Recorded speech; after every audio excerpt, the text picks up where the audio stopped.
वक्फ board और मुस्लिम leadership से इस बिल के खिलाफ न ही मुसलमानों से पूछा गया और वैसे भी मुसलमान इस बिल के शुरू से खिलाफ थे। न ही उनकी रजामंदी आज है और न ही कल रहेगी।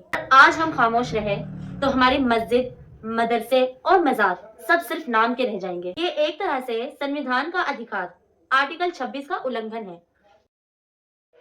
अस्सलामु अलैकुम व रहमतुल्लाहि व बरकातुहू। आज हम एक ऐसे टॉपिक के बारे में बात करने वाले हैं, एक ऐसे बिल के बारे में बात करने जा रहे हैं जिसका असर सिर्फ एक पेपर तक सीमित नहीं है, बल्कि हमारे ईमान, हमारी पहचान और यहाँ तक कि हमारे वक्फ इंस्टीट्यूट तक पहुंच चुका है। वक्फ संशोधन 2025 आखिर है क्या?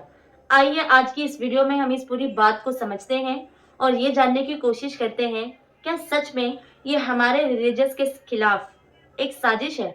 इस नए बिल के मुताबिक अब वक्फ बोर्ड में नॉन मुस्लिम्स को भी शामिल किया जा सकता है और इसके साथ ही वक्फ के पास जितनी भी जमीन है उसका फैसला पहले जितने भी इस्लामिक जज और बोर्ड के थ्रू किया जाता था, अब ऐसा नहीं होगा। अब डिस्ट्रिक्ट के जो कलेक्टर होंगे वही इसका फैसला करेंगे। सरकार किसी भी वक्त वक्फ की जमीन को सीज भी कर सकती है अगर सरकार को ऐसा लगा कि ये जो प्रॉपर्टी है ये प्रॉपर यूज में नहीं है। अब सवाल ये है, क्या ये धर्मनिरपेक्षता है या डायरेक्ट इंटरफेरेंस है हमारे इरादों के खिलाफ?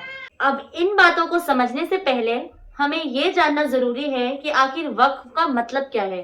तो आइए जानते हैं वक्फ का मतलब। वक्फ का मतलब होता है अपनी जमीन अल्लाह की राह में दान दे देना और जिसका फायदा सिर्फ उम्मत को मिले, जैसे कि मस्जिद, मदारिस, मजार एक्सेट्रा। ये एक प्योरली इस्लामिक इंस्टीट्यूशन है जिसमें अब तक इतिहास में सरकार का कोई भी दखल नहीं रहा है, लेकिन अब सब कुछ बदलने वाला है क्योंकि अब जो ये वक्फ की जितनी भी जमीन है वो सब सरकार के अंडर में चली गई है। मसला ये है कि ये बिल तो पास हो चुका है मगर इसका विरोध किया क्यों जा रहा है? All India Muslim personal law board, जमाते उम्मते हिंद और देवबंदी जैसे बड़े बड़े मुस्लिम ऑर्गेनाइजेशन की तरफ से भी इसका विरोध किया गया है। विरोध करने के पीछे की जो वजह है वो मैं अभी आपको बताने वाली हूँ, बड़े ही ध्यान और गौर से सुनिएगा। ये बिल वक्फ बोर्ड की रिलीजियस ऑटोनॉमी को खत्म करता है, इस्लामिक प्रॉपर्टीज पर सेक्युलर इंटरफेरेंस का दरवाजा भी खोलता है। ये एक तरह से संविधान का अधिकार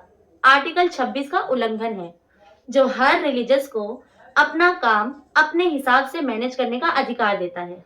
क्या आपको सच में लगता है कि ये बिल मुस्लिम माइनॉरिटी के साथ इंसाफ करता है? क्योंकि जैसे आज हमारे वक्फ पर निगाहें हैं, कल हमारे मदारिसों और मदरसों पर भी इनकी निगाहें हो सकती है। अगर आज हम खामोश रहे तो हमारी मस्जिद, मदरसे और मजार सब सिर्फ नाम के रह जाएंगे।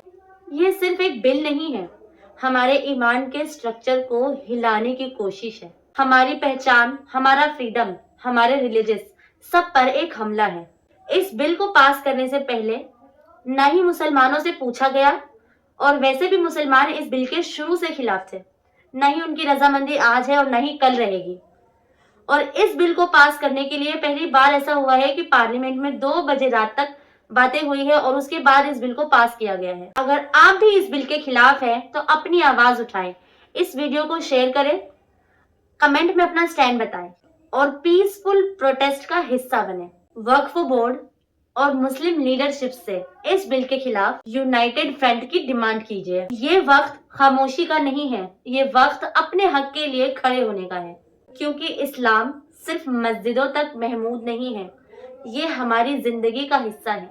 तो इस बिल के खिलाफ एकजुट होकर खड़े हो जाए। मैं रेशमा दुआ करती हूँ कि अल्लाह ताला हमें हक को समझने और उस पर अमल करने और जुल्म के खिलाफ खड़े होने की ताकत दे। अगर आप लोग मेरी इस बात से सहमत हैं तो अपनी राय मुझे कमेंट सेक्शन में जरूर बताएं और ज्यादा से ज्यादा इस वीडियो को शेयर करें। ये वीडियो हर उस मुसलमान तक पहुंचनी चाहिए जो सच में इस्लाम से मोहब्बत करता है। अस्सलामु अलैकुम रहमतुल्लाहि व बरकातुहू। वीडियो को एक लाइक और एक शेयर जरूर कीजिएगा।